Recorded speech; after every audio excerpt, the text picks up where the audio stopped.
ان کا سب سے پہلے مجھے وہ آیات سکھاؤ جو میرے باپ کے بارے میں نازل ہوئی۔ ہائے ہائے ہائے، سر کتنا جگرا چاہیے۔ اور وہ انہوں نے جو سین فلمایا ہے نا، وہ بندے کے آنسو نہیں رکتے۔ آپ اگر عمر سیریز میں وہ دیکھ لیں کہ کیا کیفیت ان کے اوپر طاری ہوتی ہے، کتنا ان کو پسینہ طاری ہو جاتا ہے۔ یار آپ ذرا امیجن کریں نا کہ ہم میں سے کسی کے ماں باپ کے بارے میں قرآن میں آیات ہوں کہ اللہ تعالیٰ فرمائے کہ اس کو ہم عنقریب دوزخ کے اندر جھونکیں گے، جہاں وہ نہ زندوں میں ہوگا نہ مردوں میں، اور یہ کہنے والا اس کائنات کا مالک ہو، جس کے اوپر کسی کی دھونس نہ چل سکتی ہو، جس کا فیصلہ کوئی ریورٹ نہ کر سکتا ہو، تو اس بندے کی کیا کیفیت ہوگی۔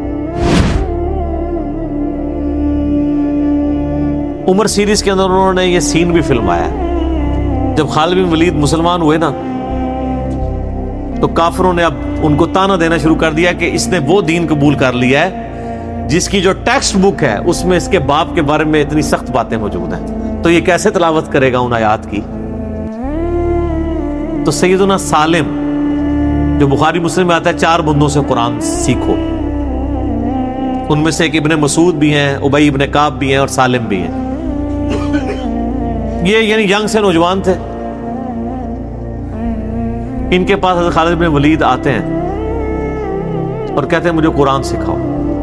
یار اسلام بڑوں بڑوں کی اکڑ توڑ دیتا ہے۔ یہ عرب کے لوگ یہ غلاموں کو تو جوتی کے برابر نہیں سمجھتے تھے، اور کدھر اسلام ہے کہ وہ ایک غلام زادے سے کہہ رہے ہیں کہ مجھے یار قرآن سکھاؤ۔ تو انہوں نے کہا ٹھیک ہے۔ ان کا سب سے پہلے مجھے وہ آیات سکھاؤ جو میرے باپ کے بارے میں نازل ہوئی۔ ہائے ہائے ہائے ہائے، سر کتنا جگرا چاہیے۔ اور وہ انہوں نے جو سین فلمایا ہے نا، وہ بندے کے آنسو نہیں رکتے۔ آپ اگر عمر سیریز میں وہ دیکھ لیں کہ کیا کیفیت ان کے اوپر طاری ہوتی ہے، کتنا ان کو پسینہ طاری ہو جاتا ہے۔ یار آپ ذرا امیجن کریں نا کہ ہم میں سے کسی کے ماں باپ کے بارے میں قرآن میں آیات ہوں کہ اللہ تعالیٰ فرمائے کہ اس کو ہم عنقریب دوزخ کے اندر جھونکیں گے، جہاں وہ نہ زندوں میں ہوگا نہ مردوں میں، اور یہ کہنے والا اس کائنات کا مالک ہو، جس کے اوپر کسی کی دھونس نہ چل سکتی ہو، جس کا فیصلہ کوئی ریورٹ نہ کر سکتا ہو، تو اس بندے کی کیا کیفیت ہوگی۔ سیدنا خالد بن ولید رضی اللہ تعالیٰ عنہ کو اللہ تعالیٰ نے مشرکین عرب سے اٹھا کے رومن اور پرشین امپائر کے اوپر دے مارا۔ بڑی ایکسٹرا آرڈنری پرسنالٹی۔ نبی الاسلام کی اعلان نبوت کے بعد 19 سال تک کافر رہے ہیں۔ اس 19 سالوں میں موت بھی آ سکتی تھی، لیکن اللہ نے زندہ رکھا ہے۔ حتیٰ کہ غزوہ احد کے موقع پر نبی علیہ السلام کے جو 4 دانت شہید ہوئے ہیں، جو بخاری مسلم میں آتا ہے، حضرت خالد بن ولید کی وجہ سے ہوئے ہیں۔ انہوں نے وہ جب درہ چھوڑ دیا تھا، عبداللہ ابن جبیر اور باقی ان کے ساتھیوں نے، عبداللہ ابن جبیر نے تو نہیں چھوڑا تھا، چند ساتھیوں نے، تو یہ پیچھے سے آگے حملہ آور ہوئے، اور نبی علیہ السلام کی بددعائیں ان کے لیے اس موقع پہ۔ نبی علیہ السلام کی مبارک زبان سے نکل گیا، اللہ ایسی قوم کو کیسے ہدایت دے گا جنہوں نے اپنے نبی کا چہرہ خون سے رنگ دیا۔ تو سورہ ال عمران میں جہاں پہ صحابہ کرام کو اللہ تعالیٰ نے گرفت کی ہے نا 60 آیات میں کہ غزوہ احد پہ تم نے یہ غلطی کی، پھر اینڈ پہ معاف بھی فرما دیا، پہلی گرفت نبی علیہ السلام پہ آئی ہے۔ لیس لک من الامر شیء، اے نبی آپ کو تو کوئی اختیار نہیں، اللہ چاہے ان کو ہدایت دے دے۔ ہوئے ہوئے ہوئے ہوئے، اور اسی کو ہدایت بھی مل گئی۔ اسی پیگن کو اللہ نے اٹھایا ہے۔ پیگن انگلش میں کہتے ہیں بت پرست۔ آپ گوگل پہ جا کے لکھیں حضرت خالد بن ولید کا تعارف، کہ ایک عرب کا پیگن اللہ نے اٹھا کے اسے رومن اور پرشین امپائر الٹوا دیا۔ پھر 19 سال تو کفر میں گزرے ان کے، اسلام میں ان کے 19 سال نہیں گزرے سر، بمشکل 10-11 سال، لیکن انہوں نے اپنے 19 سالوں کے بھی سارے گناہ دھلوا دیے۔ جو کچھ کیا پھر، اور جو کچھ اللہ نے ان سے کام لیا، یہ ایک الگ سے تلخ حقیقت ہے کہ سیدنا خالد بن ولید سے نبی علیہ السلام کے مبارک زمانے میں بھی اور بعد میں بھی بحیثیت انسان کچھ غلطیاں ہوئی ہیں، بخاری مسلم میں رپورٹ ہوئی ہیں، لیکن کسی شخص کی چند ایک غلطیوں سے اس کا پورا پلڑا ادھر کا ادھر نہیں ہو جاتا۔ اللہ بھی قیامت والے دن نیکیوں اور برائیوں کو تولے گا۔ نیکیاں زیادہ ہوں گی تو پھر اس کو یہ نہیں کہا جائے گا کہ یہ تو نے اتنی بڑی برائی کیوں کی تھی، پھر وہ پاس ہو چکا ہے، چاہے کسی ایک سوال میں اس کے 0 نمبر بھی آئے ہوئے ہیں، پاس ہو چکا تو اس کا تانا بھی نہیں دیا جائے گا۔ नेवर। तो दो चार वाकयात को लेके इस तरीके से किसी बंदे पे चढ़ाई करना ये बिल्कुल ज्यादती वाली बात है। सैयदना खालिद बिन वलीद सैफुल्लाह है, इसमें कोई शक नहीं है। सही बुखारी में जो ये हदीस कहते हैं ना, ये हदीस बड़ी मशहूर है। ग़ज़वा मोता के मौका पर आपको पता है नबी इस्लाम ने रोमन एम्पायर की तरफ अपना एक एलची रवाना किया था, खत भेज के। उस एलची को कत्ल कर दिया गया था और उस वक्त एलची का कत्ल ऐलान जंग होता था। तो नबी इस्लाम ने एक लश्कर रवाना किया ज़ैद इब्न हारिसा की क़यादत में। नबी इस्लाम के मुंह बोला बेटा जिसका नाम कुरान में, वाहिद सहाबी जिसका नाम कुरान में ज़ैद। लेकिन साथ ही आपने फरमाया, सही बुखारी में अल्फाज है कि अगर ज़ैद फौत हो जाए, मुस्नद अहमद में डिटेल मौजूद है इन्हीं अल्फाज के साथ कि ज़ैद फौत हो जाए तो जाफर को अपना अमीर बना लेना, जाफर फौत हो जाए, शहीद हो जाए तो फिर अब्दुल्ला बिन रवाहा को बना लेना, अगर वो भी शहीद हो जाए फिर तो अपनी मर्जी से किसी को अमीर चुन लेना। ये मुस्नद अहमद में, बुखारी में अल्फाज हैं कि सहाबा किराम कहते हैं नबी इस्लाम मदीना शरीफ में थे और आप अलैहिस्सलाम की आंखों से मुसलसल आंसू रवा थे और आपने कहा कि मेरे ज़ैद को शहीद कर दिया गया।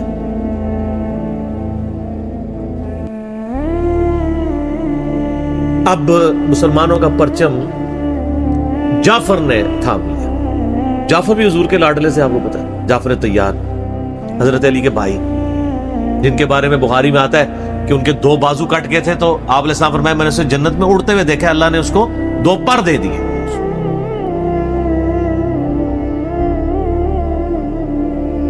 नजाशी के दरबार में इन्होंने ही, आपको पता है, सूरह मरियम पढ़ी थी।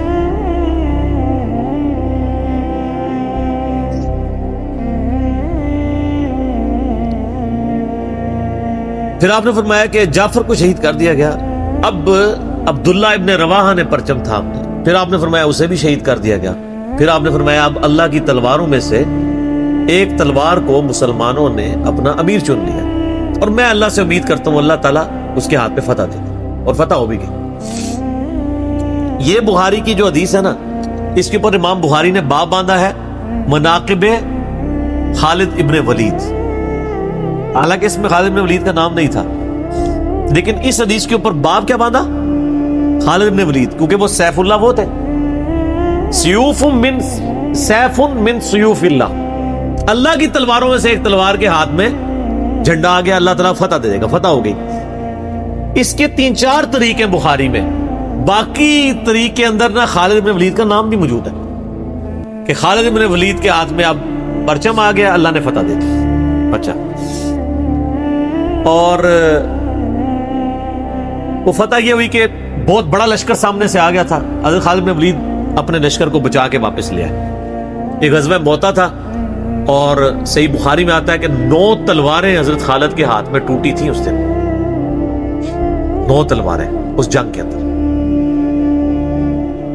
वापस आ गए। फिर बाद में खैर वो एक रोमन एम्पायर वाला फिर यरमुक पे जाके कंक्लूजन हुई ना। यहाँ पे बुखारी में अल्फाज एक तरीक में खालिद इब्न वलीद है, दूसरी में सैफुल्लाह, और इमाम बुखारी ने बाब भी बांध दिया तो सैफुल्लाह साबित हो गया। इसी हदीस का जो तरीक मुस्नद अहमद में है उसमें अल्फाज है अल्लाह की तलवारों में से एक तलवार खालिद इब्न वलीद। जामिया तिर्मिज़ी में एक हदीस सही सनद के साथ है कि नबी इस्लाम के सामने से हजरत खालिद इब्न वलीद गुजरे तो आपने फरमाया कि खालिद बिन वलीद कितना नेक बंदा है अल्लाह का, अल्लाह की तलवारों में से एक तलवार है। आप देखें जिस शख्स के लिए नबी इस्लाम की मुबारक जुबान से बदवा निकली, उसी मुबारक जुबान से उनको अल्लाह की तलवार का करार दे दिया गया। ज़ालिका फ़ज़्लुल्लाह युती मन यशा, ये अल्लाह की बेनियाज़ी है। आप तो किसी ऐसे शख्स को माफ भी ना करते जिसकी वजह से नबी के 4 दांत शहीद हुए। अल्लाह देखें कैसे कैसे मुजरिमीन को माफ करके किस एपेक्स पे फाइज कर देता है, बंदे नहीं माफ करते। इस तरीके से सही बुखारी में हदीस है, हजरत अब्दुल्ला इब्न अब्बास कहते हैं कि मुझसे सैफुल्लाह खालिद इब्न वलीद ने खुद ये हदीस बयान की।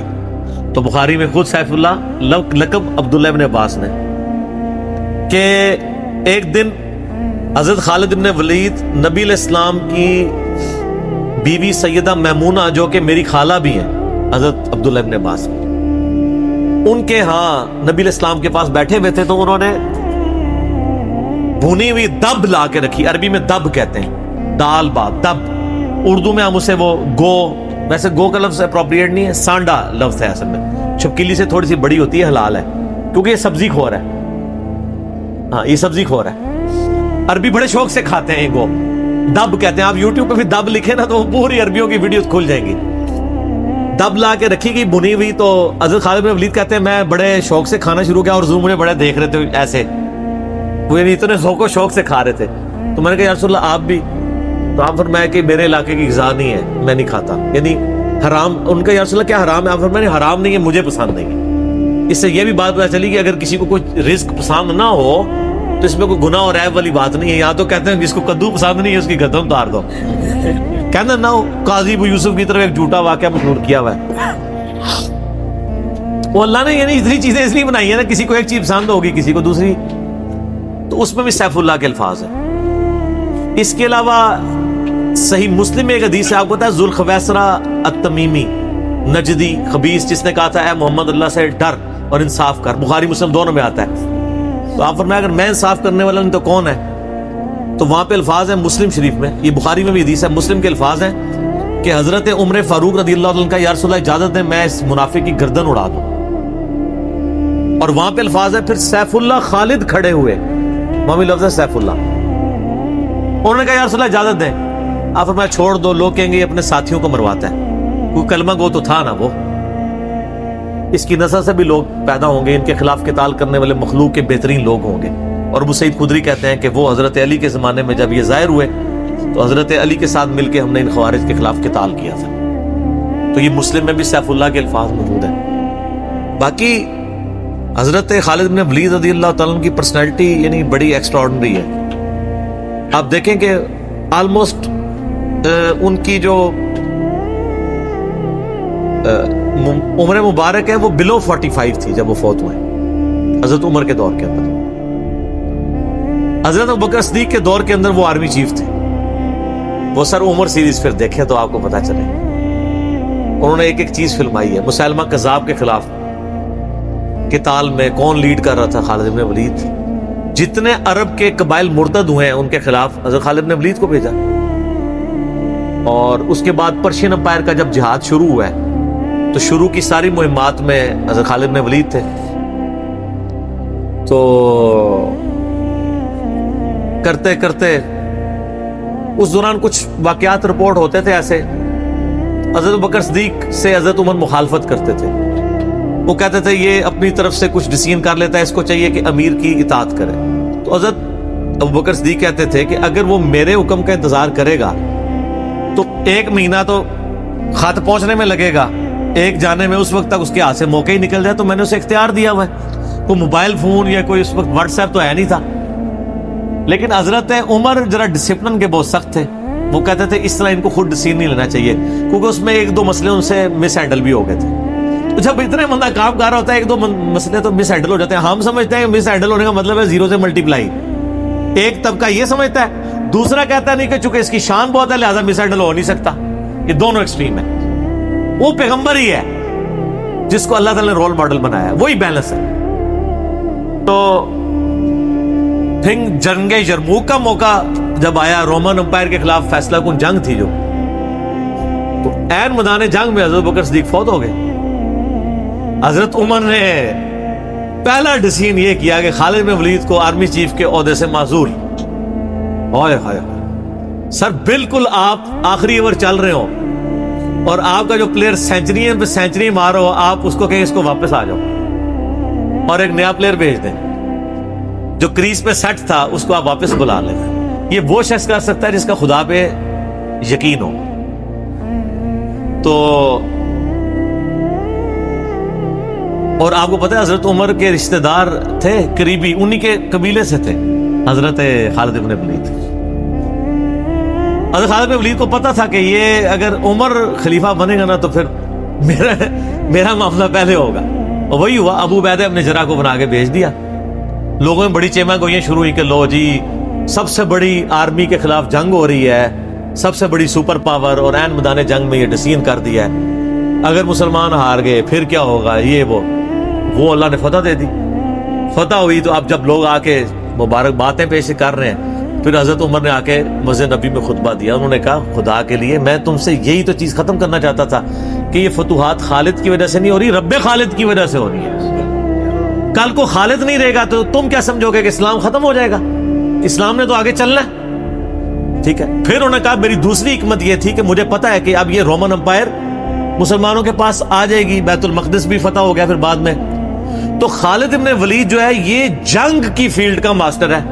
और जब कोई इलाका फतह हो जाता है फिर किसी जंगजू की वहां गवर्नर लगाने की जरूरत नहीं होती, बल्कि किसी ऐसे शख्स को गवर्नर लगाने की जरूरत होती है जो ह्यूमन इंस्टिंक्ट से वाकिफ हो, जिसको ह्यूमन मैनेजमेंट आती हो। तो खालिद तो हमेशा तलवार के साथ ही खेला है, इसको ह्यूमन मैनेजमेंट नहीं आती। तो मैंने उस शख्स का इंतखाब किया है जिसको सबसे ज्यादा रसूल सल्लल्लाहु अलैहि वसल्लम की सोहबत का शर्फ हासिल है। और बुखारी मुस्लिम में हदीस है कि नबी अलैहिस्सलाम ने फरमाया कि हर नबी के साथ एक अमीन होता है, और मेरा अमीन जो है वो अबू उबैदा इब्न जरा है। उनको फिर यानी यरमूक में हजरत उमर ने यानी आर्मी चीफ लगाया और फतह हुई। उसके बाद बैतुल मक़दिस भी फतह हो गया, क्योंकि अबू उबैदा जो है वो शुरू के मुसलमानों में से मक्की दौर के। अब बाद में लोगों को इस्लाम सिखाना था तो ऐसे बंदे की जरूरत थी ना। तो फिर हजरत उमर आपको पता है ना दौरे पे भी गए थे बैतुल मक़दिस की चाबियां लेने के लिए। तो वहां पे कई वाकयात हैं, उनमें से एक जो वाकया अबू उबैदा का जो कि जिक्र हुआ है, तो उसके बाद हजरत उमर अबू उबैदा को कहते हैं मुझे अपने अब आप ऑफिस में ले चलो।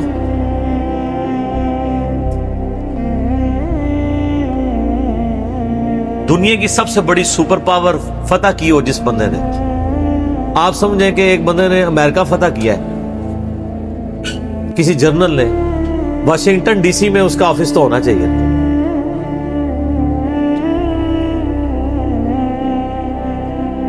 हजरत उमर रज़ियल्लाहु तआला अन्हु को अबू उबैदा जब अपने यानी ऑफिस में लेके गए तो ऑफिस क्या था, उसी किले का एक पुराना सा कमरा जिसके एक कोने के ऊपर मुसल्ला बिछा हुआ है, एक वुजू की जगह लोटा पड़ा हुआ है। ये कुल कायनात है उस ऑफिस की, जो सबसे बड़ी सुपर पावर को जिस बंदे ने गिराया, अबू उबैदा इब्न जरा ने। हजरत उमर रज़ियल्लाहु तआला अन्हु की आंखों में आंसू आ गए। उन्होंने फरमाया कि दुनिया ने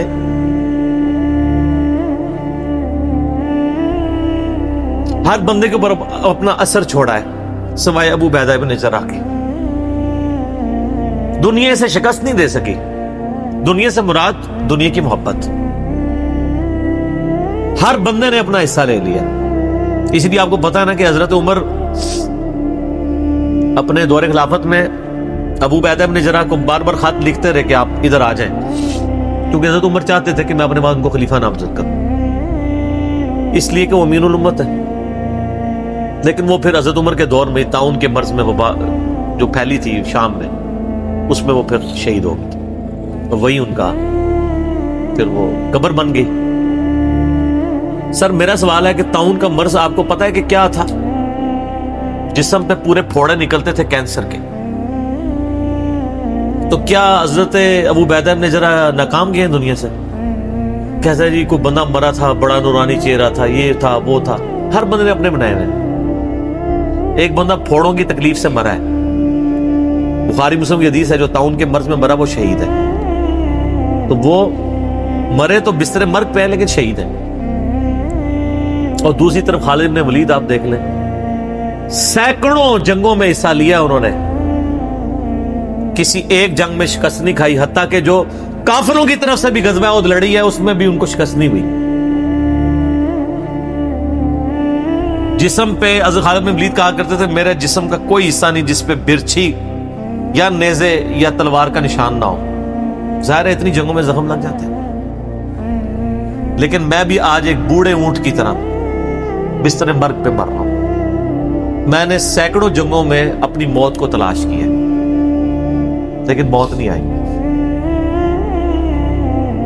इसका मतलब है मौत जो है वो इस पे डिपेंडेंट नहीं है कि आप मैदान जंग में गए हुए हैं। ان کو موت میدان جنگ میں اس لیے نہیں آنی تھی کہ وہ اللہ کی تلوار تھے. اللہ کی تلوار تو نہیں ٹوٹ سکتی تھی. تو ان کا آج میں بھی بوڑھے اونٹ کی طرح بستر مرگ پہ مر رہا ہوں. صرف میں تمہیں یہ بتانا چاہ رہا ہوں کہ موت کا میدان جنگ سے کوئی تعلق نہیں. ویسے تو مسلم شریف میں حدیث ہے جو شخص شہادت کی تمنا کے ساتھ اپنے بسترے پہ بھی مرا اللہ تعالیٰ اسے شہید ہونے کا ثواب دے دے گا. ہمیں نیت کرنی چاہیے. یہ حضرت خالد بن ولید کے شعر ہیں کہ میں بھی اگر موت میدان جنگ میں آتی تو مجھے آتی جس نے سینکڑوں مار کے لڑے ہیں, اور سر پیچھے بیٹھ کے نہیں آج کل کے جرنیلوں کی طرح, فرنٹ سے لیڈ کر کے. تو یہ ان کے اشعار آج بھی ان کا جو قبر یا مزار بنا ہے اس کے ساتھ ایڈجسٹنٹ مسجد کی دیوار کے اوپر یہ شعر لکھے ہوئے ہیں. آپ یوٹیوب پہ جا کے دیکھیں تو آپ کو مل جائیں گے. فرنٹ سے لیڈ کر کے پوری زندگی لڑے. باقیوں سے جو کچھ واقعات مس ہینڈل ہوئے ہیں اس سے آپ ان کی یہ نہیں کہہ سکتے کہ زندگی زیرو سے ملٹیپلائی کر رہی, کیونکہ جو بندہ موت کو گلے لگانے کے لیے ہر وقت تیار ہو, اس کے بارے میں یہ کہنا کہ وہ کسی عورت کے معاملے میں مطلب وہ اس سے محبت کے چکر میں اس نے اس کے یعنی خاوند کو مروا دیا, جو ایک واقعہ ملتا ہے, ایسا نہیں تھا. کیونکہ حضرت عبداللہ بن عمر اور عمار بن یاسر, آپ کو پتا ہے یہ رپورٹر تھے حضرت ابو بکر کے. غزوہ جب وہ جنگ یمامہ کے بعد واپس آئے نا, انہوں نے آگے رپورٹنگ کی. انہوں نے پوچھا ہاں بتاؤ اتنے مار کے لڑے, کیا ہوا کیا ہوا؟ تو عمار بن یاسر نے کہا کہ اللہ کی قسم آپ جنگ یمامہ تو جیتی حضرت خالد بن ولید کی وجہ سے. پہلے تو پسپائی ہو گئی تھی, 700 وفات شہید ہو گئے تھے. حضرت خالد بن ولید اکیلے آگے چلے گئے تھے جسے روپ پڑا تھا. تو ان کا کہ اے امیر المومنین, خالد ہم میں سے اگر کوئی شہید ہوتا سب سے پہلے خالد ہوتا. یہ ہر جنگ میں سب سے پہلے آگے جا کے لڑتے تھے, اور اگر کوئی سب سے پہلے دشمنوں کے تیروں اور نیزوں کا شکار ہوتا تو خالد بن ولید ہوتا.